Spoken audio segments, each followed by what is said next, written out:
ये कल बताऊंगा। पाठशाला में अब उस विरासत की बात जिसे बचाने का जिम्मा खुद प्रधानमंत्री मोदी उठा रहे हैं।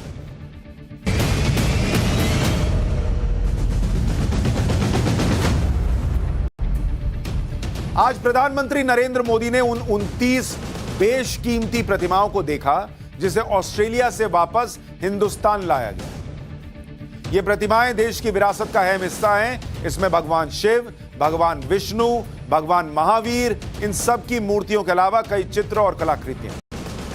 इसमें एक एक मूर्ति की कीमत करोड़ों में, और ये मूर्तियां इतिहास में अलग अलग समय की हैं। ये मूर्तियां और कलाकृतियां अलग अलग राज्यों से भी हैं। इन्हें ऑस्ट्रेलिया से लाया गया।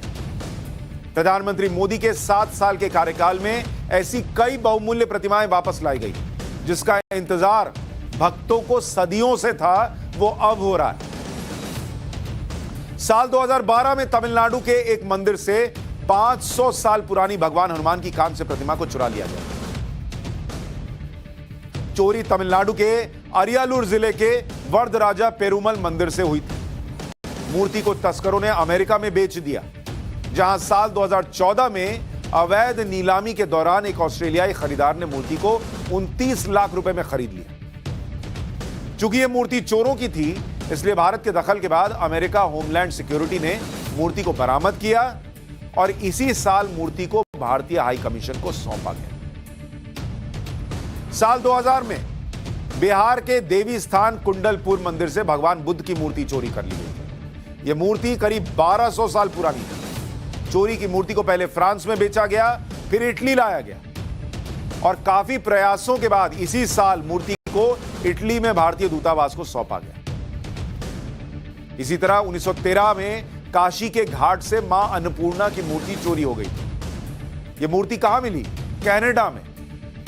मोदी सरकार के प्रयासों की वजह से ही मूर्ति को वापस लाया जा सका। पिछले साल 15 नवंबर को पूरे विधि विधान के साथ मूर्ति को काशी विश्वनाथ मंदिर में स्थापित किया गया।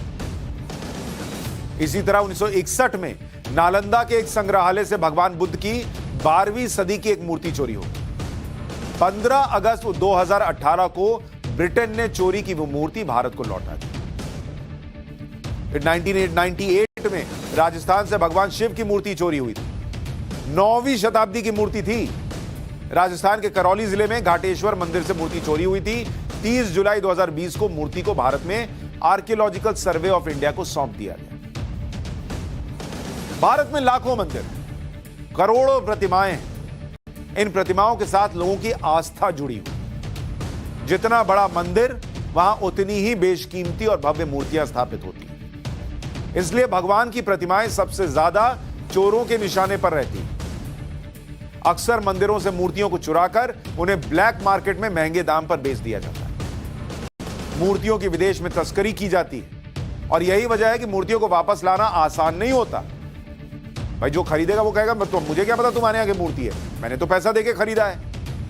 लेकिन मोदी सरकार में चोरी की प्रतिमाओं को वापस लाने के लिए डिप्लोमेटिक चैनल का इस्तेमाल किया गया।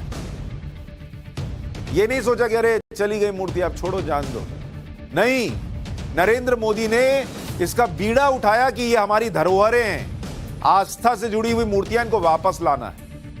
विदेशों में जो चोरी की प्रतिमाएं जब्त होती हैं, उन्हें मोदी सरकार के अनुरोध पर भारत को लौटा दिया जाता है।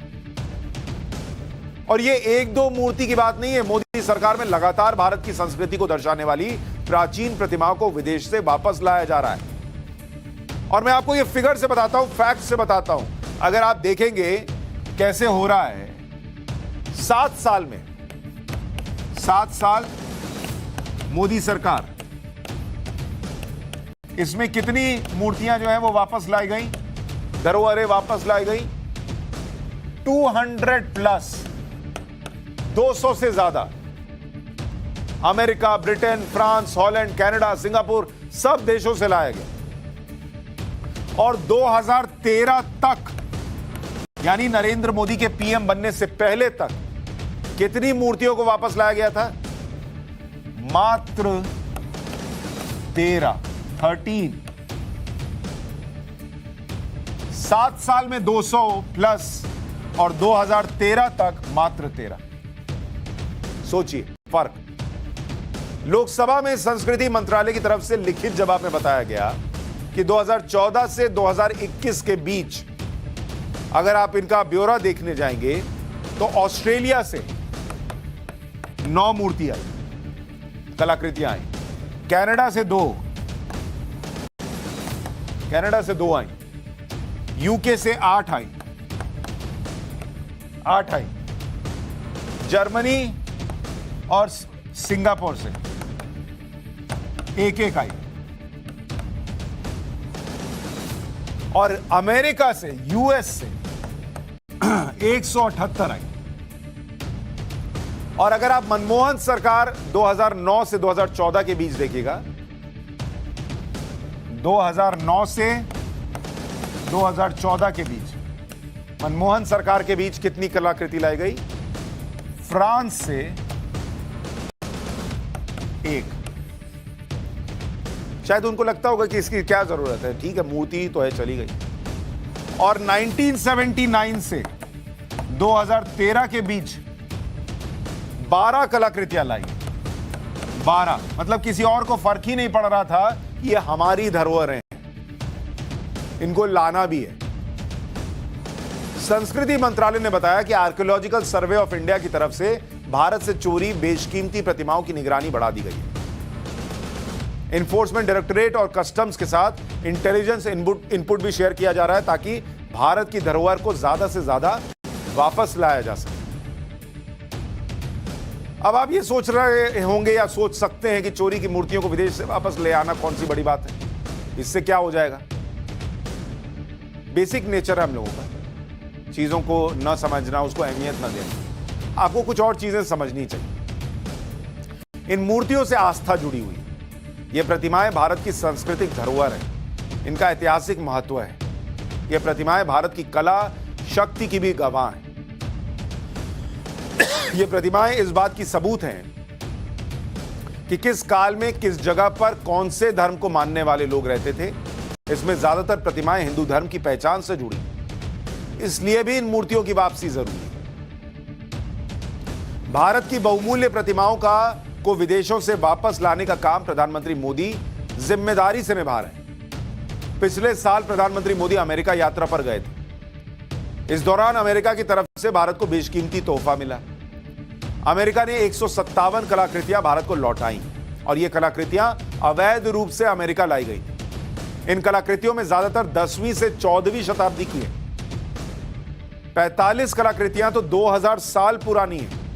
इन कलाकृतियों में 12वीं शताब्दी में बनी नटराज की प्रतिमा और 10वीं सदी की सूर्यपुत्र रेवंत की प्रतिमा।